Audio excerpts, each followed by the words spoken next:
Let's talk to Shaun Richards. He is not a yes man economics. Very good morning to you, Shaun. Morning. Right, let's talk Italian. The only word I know is benvenuto, which means welcome. What's going on in terms of the Italian elections? Well, there's a few things here. Skipping to the sort of Italian economy beat, the theme that I've had for a very long time is that, in essence, even in the good times, Italy struggles to grow at more than 1% a year. If you were to define an Italian economic problem, that's it. This morning we've had new numbers out, and in many ways they're more of the same, because if you look at the background, Europe's doing pretty well, a lot better than it was, so you'd think that Italy would sort of really pick up and follow on with that. And then, of course, monetary policy could hardly be much looser or favourable. Yep. Yet, fourth quarter GDP, 0.3%. Right. Now, it's a mistake, okay, to throw in too much on one quarter, but over the last year, 1.6%. So again, in what should be a good time, they're clearly a laggard, round right? about 1%. And this thing keeps circling round and round and round, and it comes back for those that have seen it. There was a documentary done, about 5 years ago now, Bill Emmett of The Economist. It was called Girlfriend in a Coma. It kind of comes to the Valentine's Day theme, but it's essentially round the points I was making before, that Italy, in general, has struggled.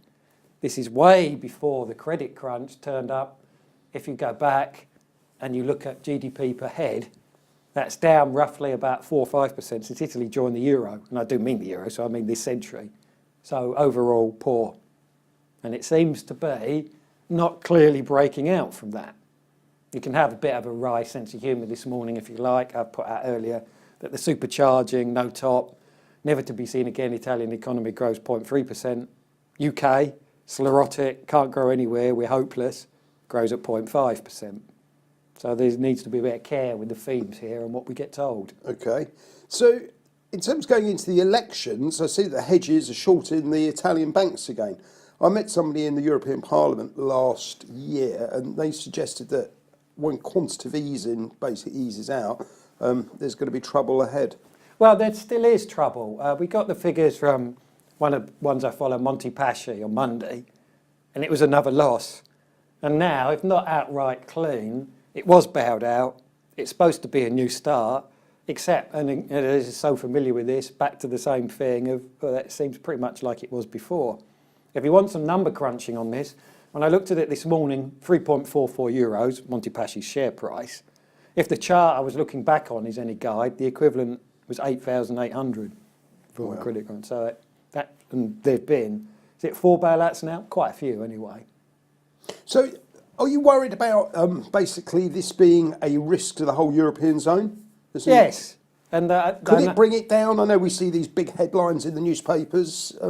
Is it that serious? Well, it is a big enough problem because the issue of Greece, for whatever it was, although it was extremely severe within Greece, compared to the euro area, was quite minor. I know it's a horrible way of putting it because a lot of people suffered it, but it is also true.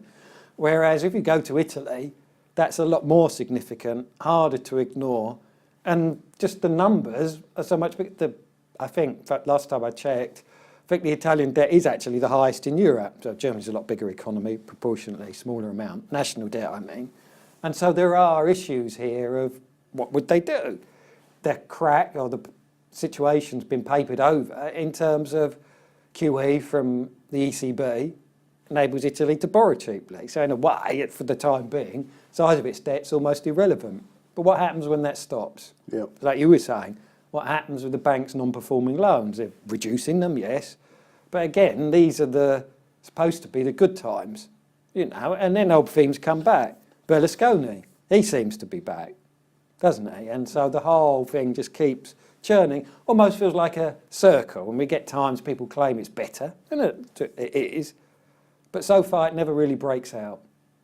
On that thought, thank you very much indeed, Shaun.